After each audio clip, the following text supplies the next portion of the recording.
He ended up laying down at the gate and saying school is red, school is dangerous, school is death. How are you feeling now? Are you still terrible? Is it a red feeling or a green feeling? Is it a blue feeling? It's a blue. What does blue mean? Sad. Kids with complex communication needs are being turned away from mainstream schools all the time. Intelligence is... These children are getting inappropriate IQ testing. Intelligence is not confined to speaking. Intelligence is in all of us, but some of us can't show this in the usual ways. Students with autism in particular, children with speech and language impairments are being misdiagnosed, they're being labelled as having an intellectual impairment when they do not have an intellectual impairment. You've got settlement sums being paid to parents by departments of education. It's covering up the issue. It needs to be exposed. It is just a national disgrace.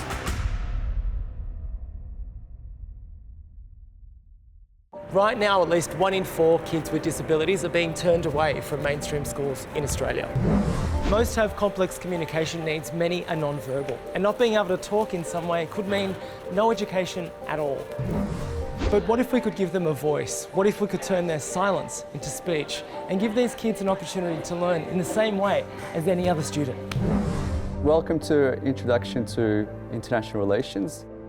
I'm on my way to meet 23-year-old Tim Chan, who was one of those kids turned away from school. He has no ability to speak words like most of us would, but he does have a lot to say. He just communicates in a very different way. I feel. What you're seeing here is called facilitated communication, or FC. Tim's been using it since the age of 9. Tim's mother, Sarah Chan, and friend, Ruben Ayres, are his main support workers and communication partners. They help him steadily point to letters on a keyboard. Usually, FC training starts by holding the wrist and moving further up the arm over time. The idea is to assist the non-verbal person until they're able to type independently. I feel trapped in a body that doesn't respond to my intentions, and it's very frustrating. Communication is a human right, and everyone's entitled to communication. How would you feel if you can't communicate, if that's taken away? That was nearly what happened to Tim. The Department of Education psychologist came in and assessed Tim, and because he had no speech that's required by the IQ test, the psychologist told us, the result was that he's severely intellectually disabled as well as autistic.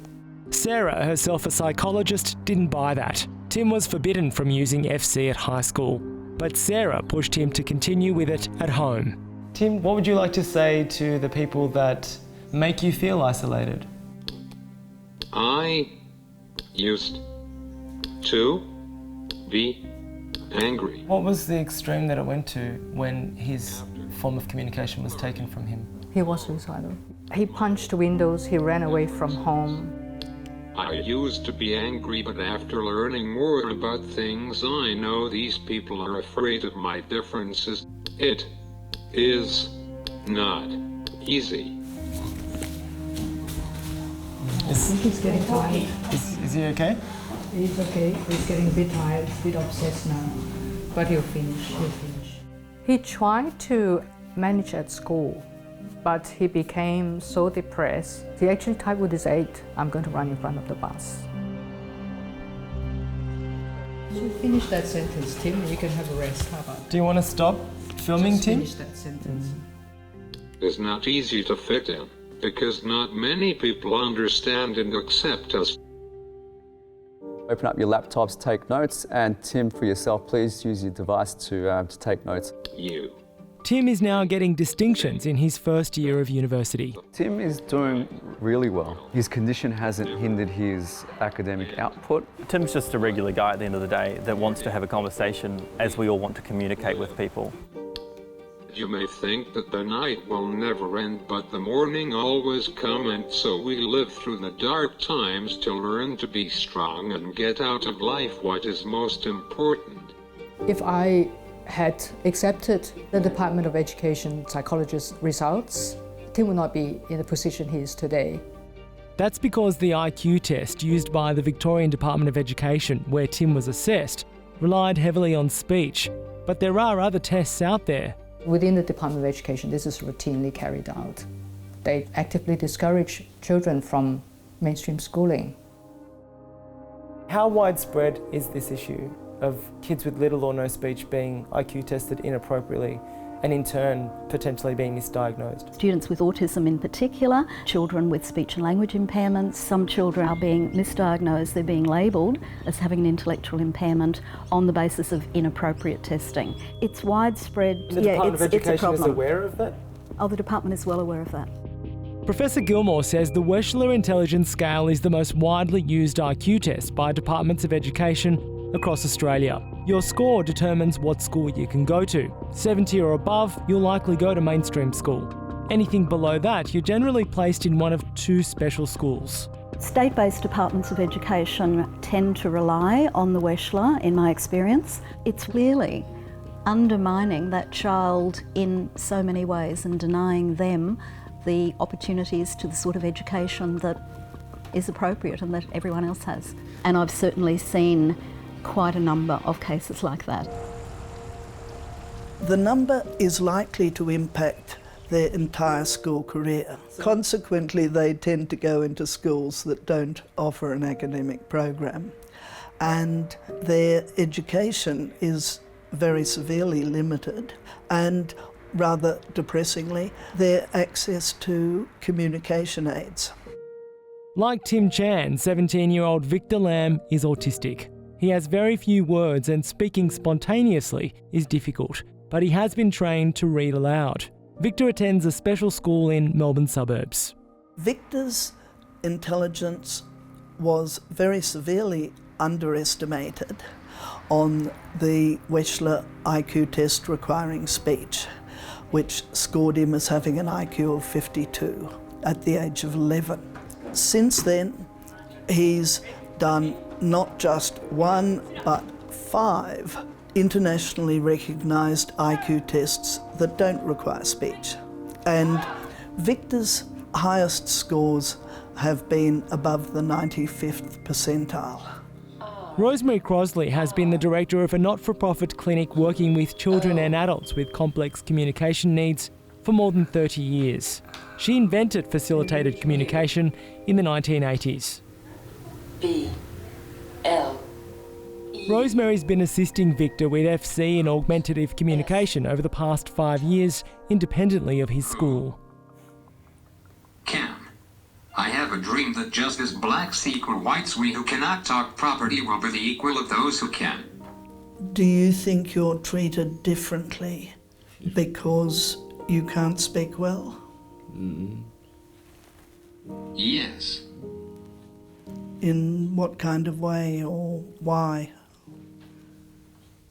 Because there. Nobody should be left without a means of communication if we can possibly help them. It's the cruelest thing to do. And if we not only leave them unable to communicate but deny them an education, we've doubled the harm. Yes, because probably there is lots of prejudice about people who speak badly. Where do you find that most? Going to school. Victor? Yes. Good morning, Victor. Oh, Victor's a superstar. Do you feel if Victor had a communication aid, it would, I guess, enhance his learning experience? Oh, vitally. It's a crutch. It's an absolute support which enables him to survive. We don't see Victor using augmented communication in class at the moment. Why is that? It's about the supports we provide. We base our classes based upon need, and that's complex. Going to school is hard because they really don't know that I know more than I say. How does that make you feel? Make me feel? Really annoyed. Kids with complex communication needs are mainly in special schools, but they are often just plonked there and ignored, and parents believe because there's a speech pathologist attached to the school that they are being taught communication, but there are no signs that that is the case. Really annoyed because they don't know that I could learn more if they taught me more. It's a given that when kids are enrolled, they have an intellectual disability. Victor has autism, and within that he has challenges with communication. Can you explain the curriculum that Victor's learning at the moment? We teach in the way of projects, and so we explore topics and we make plans, we organise events to meet the learning outcomes. So what does that mean exactly? It is a year 11 and 12 program. Does Victor use textbooks? No. And does Victor see a speech pathologist at school? Not this year, no. Why is that? If he has little or no speech, why wouldn't he be seeing a speech pathologist? Because it's our funding. I would take it back to funding, that Victor is not a priority in his VCAL years. Okay. Our time and money, resources would be going to younger people. How do we measure a cup of flour? Children with diagnosed intellectual disability from an IQ test may receive government funding that they take with them to the schools they're enrolled in, but it may not be spent directly on them. How important are those IQ test results in terms of determining the education that a student gets? The IQ score is vital in terms of our eligibility. It can be quite subjective. I know that in Victoria that there is a review on that process at the minute. And why is that? Why is the review on the IQ testing process happening? So is there or isn't there room for error with the IQ testing process that's employed? It's not necessarily a perfect model by any means. Victor has missed out on basically all of secondary education. We ought to be fighting for some kind of recompense for the young adults and older adults whose lives have been ruined by the misassessments they were given by the Department of Education. So this young man's family is suing the Department of Education for failing to provide a communication method for him. This family is exactly the same. And this guy is exactly the same, but 2 schools have done the same thing, refused to provide him with communication support. Disability advocate Julie Phillips helps families of children in schools across Australia take legal action over their education. From claims of failure to provide communication assistance, abuse and mistreatment. Departments of Education want to shut these cases down a lot of the time. They would prefer that some of the details of these cases not be made public. You'll find that settlements are confidential when they're paid to families, and so that's why the public doesn't know about them. Julie says it's costing Departments of Education millions of dollars to settle these cases out of court. The Feed has confirmed in the past 2 financial years at least $250,000 has been paid out to students with a disability in Victoria. We're losing generations of children. This has been happening for years. Julie says the majority of recent cases settled with payouts have been in Victoria. She's overseen at least 23, and there are hundreds more cases before courts and tribunals across Australia. It's a commercial decision for them. If they had any interest in addressing these issues, they would have done so. The Minister for Education in Victoria declined an interview. The Victorian Department of Education also declined. It doesn't matter how many court cases, there are no policies and procedures that change that give these kids the right to communicate. And that's why many parents are taking drastic action, pulling their kids out of government schools completely. One morning when we were doing the school drop-off, he was standing at the gate and he ended up laying down at the gate and saying, "School is red, school is dangerous, school is death." Pip, a teacher herself, has a 7-year-old son, Ernie. He's autistic with limited speech. Ernie briefly attended his local mainstream school, where Pip says it was too often assumed that because he couldn't speak like other kids, he couldn't learn. Ernie started out mostly non-verbal. He had a couple of words for a couple of years, but then he started seeing Jane, the speechy, and from there he became more and more verbal. However, his sentence structure is still hard to understand sometimes. How are you feeling now? Are you still terrible, sick, okay, good or awesome? How are you feeling? Okay, what's that? What sort of colour is that? So that sort of feeling. Oh, so you're still in the red. By the time we pulled Ernest out of school, he was so distressed every morning and every night. He would have what we term as meltdowns, where it's not just a tantrum, it's not just a sort of a bit of a sad tantrum. It's very distressing and it's very difficult for him to communicate why he's distressed, what is going on. Pip's been homeschooling Ernie. He now expresses emotion through colour. Hey Ernie, can we have a little chat about school? No. No. Why don't you want to talk about school? Just because I don't want to. Did you like school? No, Why not? because it's too very, very bad. It's very bad. Why was it very bad for you? Because it's too very, very dangerous. Is it a red feeling or a green feeling? Is it a blue feeling?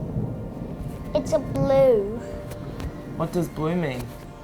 Sad.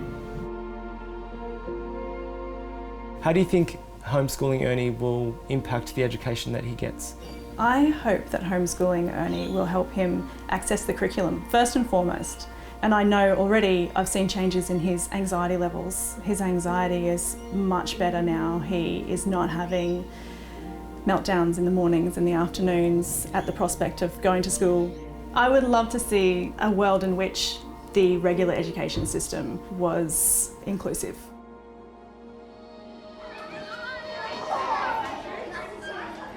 What works here is the development of our staff has been absolutely crucial, and developing a heart and an attitude that every child can learn, no matter their diagnosis, and the functional needs of the students is what we really work on.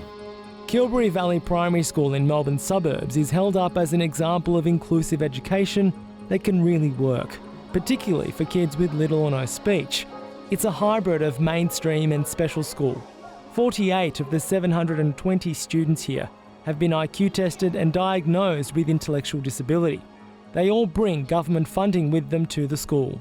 So how do kids with little or no speech fit into the school structure here? Beautifully.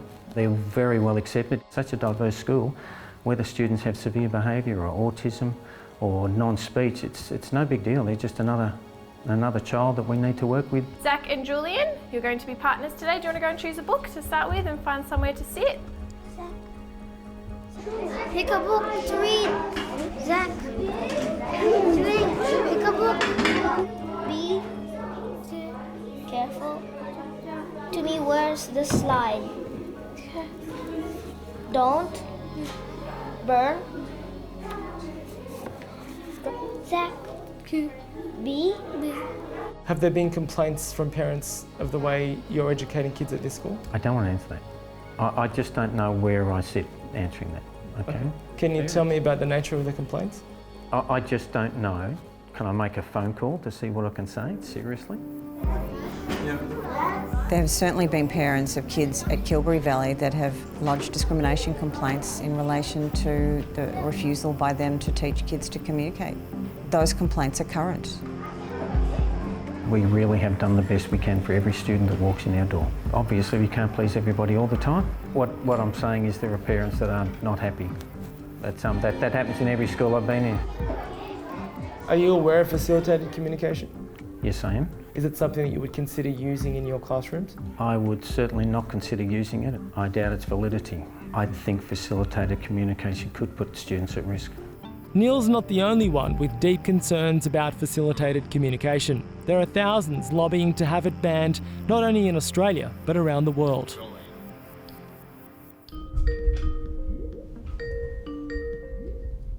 James, hello. Hello. I'm just going to launch straight into it. Why are you calling for facilitated communication to be banned? It's pseudoscience. It's not real science. I've called Professor James Todd in the US because there's serious questions about the validity of FC. He's one of several experts in alternative forms of communication who say that kids like Victor and Tim are not actually doing the talking, it's the facilitator, and that's dangerous. There have been dozens of cases of false allegations of sexual abuse placed against people who work in schools, against families. How has facilitated communication played a part in those very serious cases? The allegations are made by the facilitator typing with the child's hand. And have any of those cases been prosecuted? Yes, many of them have been prosecuted. As far as I know, only one has received a jail sentence. There's a large community around the world, James, that are pushing for FC to be used with children who have little or no speech, particularly to get a better education. What would you say to those people? They want their kids to get an education, they want their kids to go to college and have jobs and have boyfriends and girlfriends and all the other things that everybody else has. Facilitated communication is not going to give it to them. James, I sent you some material before our conversation today. It's a video of a young man using facilitated communication with Rosemary Crosley. Slow down. From your analysis, who's doing the talking there? Rosemary Crosley is. Rosemary Crosley should stop doing facilitated communication. So essentially, with all due respect, you're calling bullshit on facilitated communication.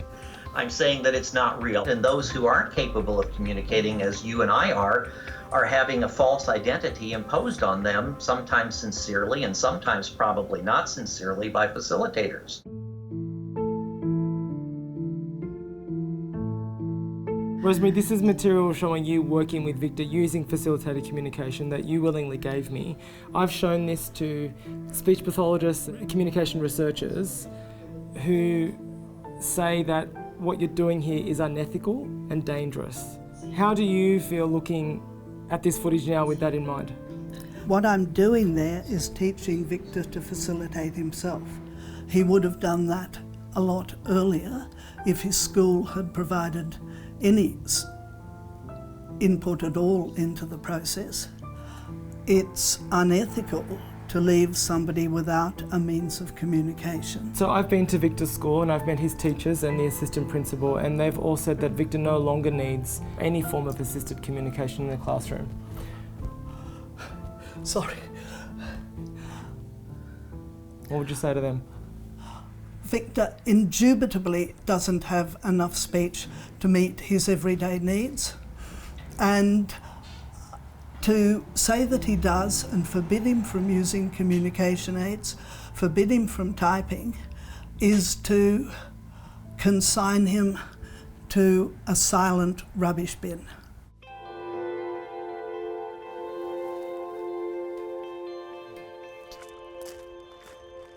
Sarah, I've come back to see you today after I've been to see experts that are calling for facilitated communication to be banned. How does it make you feel knowing that? I don't believe that we need to validate a method that has worked for us. To participate and to get an education has changed his life completely. Does it concern you at all about some of perhaps the dangers that could come from facilitated communication? There is danger in everything.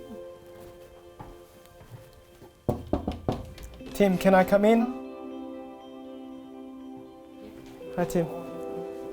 It's nice to see you again. Yeah. Yeah. How are you, Tim? Yeah. Good? Yeah. Yeah? Can I ask you a couple more questions? Yeah. Yeah? Yeah. Okay. Yeah. Answer the questions.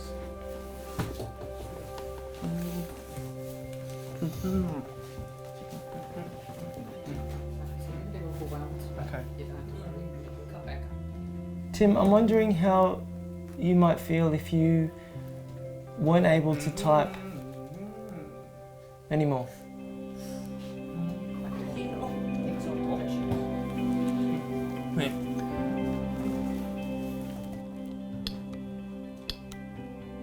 Devastated life won't be worth living.